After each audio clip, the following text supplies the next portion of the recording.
राधे राधे दोस्तों, आइए श्री पुरुषोत्तम मास महत्तम कथा अध्याय 14 सुनते हैं।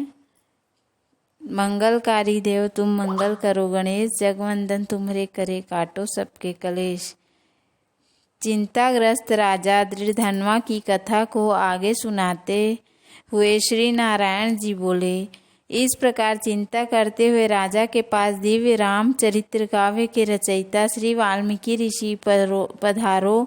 राजा दृढ़धनवा ने दूर से ही वाल्मीकि मुनि को आते हुए देखकर घबराहट के कारण जल्दी से उठकर भक्तियुक्त हो उनके चरणों में दंडवत प्रणाम किया।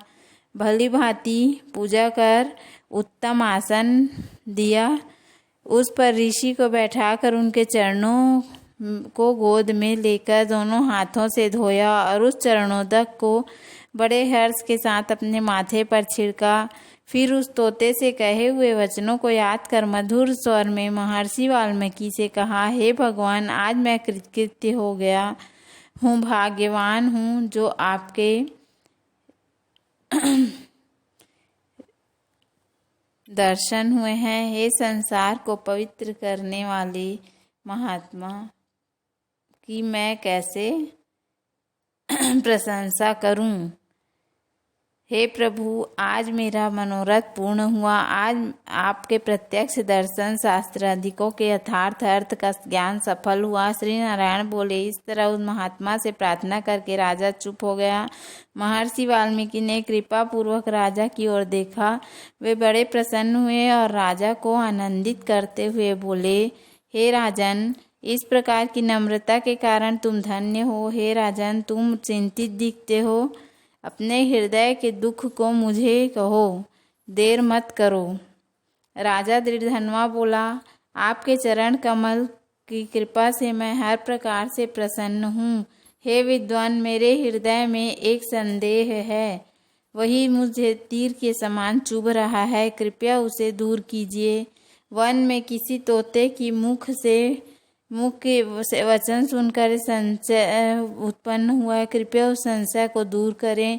एक बार मैं शिकार खेलने के लिए गहन वन में निकल गया। वहां भ्रमण करता हुआ एक तालाब देखा, उसका जल पिया। मैं थकावट दूर करने के लिए एक बड़े वट वृक्ष के नीचे बैठ गया। अत्यंत घनी तथा सुंदर छाया वाले और मन एवं नेत्र को आनंद देने वाले उस वृक्ष पर बैठे हुए तोते एक सुंदर शुक पक्षी को देखा। जब उस शुक पक्षी पर हमारी दृष्टि गई, तब उसने हमारे सम्मुख होकर एक श्लोक पढ़ा कि आज इस पृथ्वी पर विद्यमान अतुल सुख को देखकर तू आत्मा का चिंतन नहीं करता है तो इस संसार के पार कैसे जाएगा। मैं इस प्रकार शुक पक्षी के उन वचनों को सुनकर बहुत आश्चर्य में हो गया। हे ब्राह्मण, मैं नहीं जानता कि उस शुक पक्षी ने क्या कहा।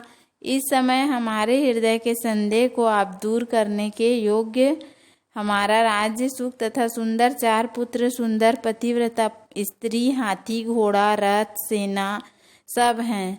हे ब्राह्मण, ये सब अतुल समृद्धि इस समय हमें किस पुण्य से प्राप्त है, यह सब विचार कर संक्षेप में कहने के लिए आप योग्य हैं। राजा दृढ़धनवा के वचन सुनकर वाल्मीकि मुनि प्रणाम कर एक मुहूर्त तक ध्यान में मग्न हो गए।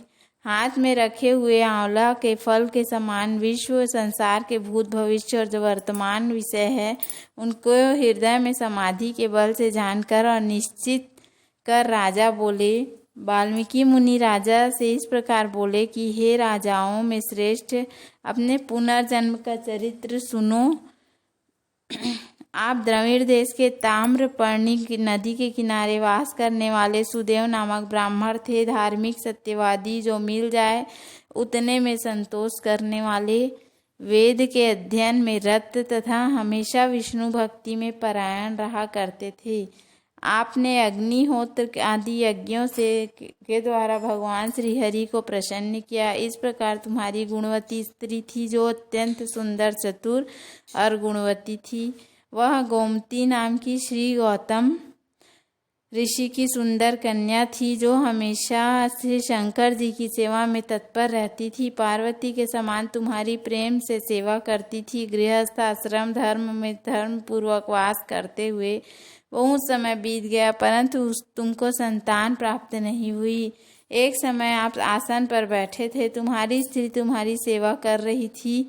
तब तुमने दुख पूर्वक अपनी स्त्री से कहा, हे सुंदरी, संसार में पुत्र से बढ़कर दूसरा सुख नहीं है। तब दान आदि से पुण्य फल तो दूसरे जन्म में प्राप्त होता है, किंतु शुद्ध वंश में होने वाली संतान इस लोक में तथा परलोक में कल्याण करने वाली होती है। श्रेष्ठ पुत्र के न मिलने से मेरा जीवन निष्फल है। न तो मैंने पुत्र को प्यार किया और न ही उसे पढ़ने के लिए सोने से जगाया, न तो उसका विवाह किया, इसलिए मेरा जन्म ही निरर्थक गया। इससे तो मैं शीघ्र ही मर जाऊं, क्योंकि मुझे अपनी बड़ी आयु भी अच्छी नहीं लगती है। आगे की कथा सुनाते हुए महर्षि वाल्मीकि ने कहा, अपने पति के ऐसे दुखपूर्ण वचन सुनकर बेचारी पत्नी उदास हो गई। धैर्य धारण कर समझाती हुई प्रेम पूर्वक बड़े मीठे वचनों से बोली, हे प्राण प्रिया, आप इस तरह तुच्छ वचनों को न कहिए। आपके समान भगवत भक्त विद्वान लोग मोह को प्राप्त नहीं होते। आपने यह बड़ी छोटी बात कह दी कि आपको ऐसा नहीं कहना चाहिए। हे विभो, आप सत्य धर्म में तत्पर रहने वाले हो, आपने स्वर्ग को जीत लिया। हे सुव्रता अर्थात हे सुंदर व्रत करने वाले, आप ज्ञानी हुए। पुत्र के सुख के लिए क्यों इतना तरस रहे हो? ब्राह्मण, पहले चित्रकेतु नामक राजा पुत्र शोक से संतप्त हुआ, तब नारद और अंगिरा ऋषि के आने पर पुत्र शोक से मुक्त हो संसार को से उद्धार प्राप्त किया। इसी प्रकार राजा अंग अपने कुपुत्र वेन नामक दुष्ट पुत्र के कारण दुखी होकर रात्रि के समय वन को चला गया। उसी तरह हे स्वामीन, आपको दुखदायी होगी तो फिर हे तपोधन, यदि आपको सत्पुत्र की लालसा है तो प्रसन्नता से जगत के नाथ समस्त अर्थों के दाता श्री हरि भगवान की आराधना करे। हे ब्राह्मण, पहले सांख्याचार्य कर्दम ऋषि ने जिनकी आराधना कर पुत्र को प्राप्त किया कि पुत्र योगियों में श्रेष्ठ कपिल देव नाम से प्रसिद्ध हुए। ब्राह्मण श्रेष्ठ इस प्रकार अपनी धर्म पत्नी के वचन सुनकर तथा निश्चय कर उस अपनी गौतमी स्त्री के साथ ताम्रपर्णी नदी के तट पर गए। वहां जाकर उस पवित्र तीर्थ में स्नान कर अत्यंत श्रेष्ठ तपस्या प्रारंभ कर दी। 5-5 दिन के बाद सूखे पत्ते तथा जल का आहार करते थे। इस प्रकार तप करते हुए उस तपोनिधि सुदेव ब्राह्मण को 4000 वर्ष व्यतीत हो गए। हे ब्राह्मण, उसके इस तपस्या से तीनों लोग कांप उठे।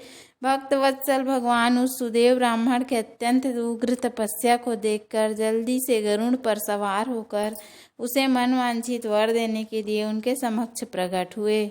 हे राजन, आप पूर्व जन्म के वही ब्राह्मण हो। इति श्री ब्रह्मनारदीय पुराणे से पुरुषोत्तम मास महात्म्ये वाल्मीकि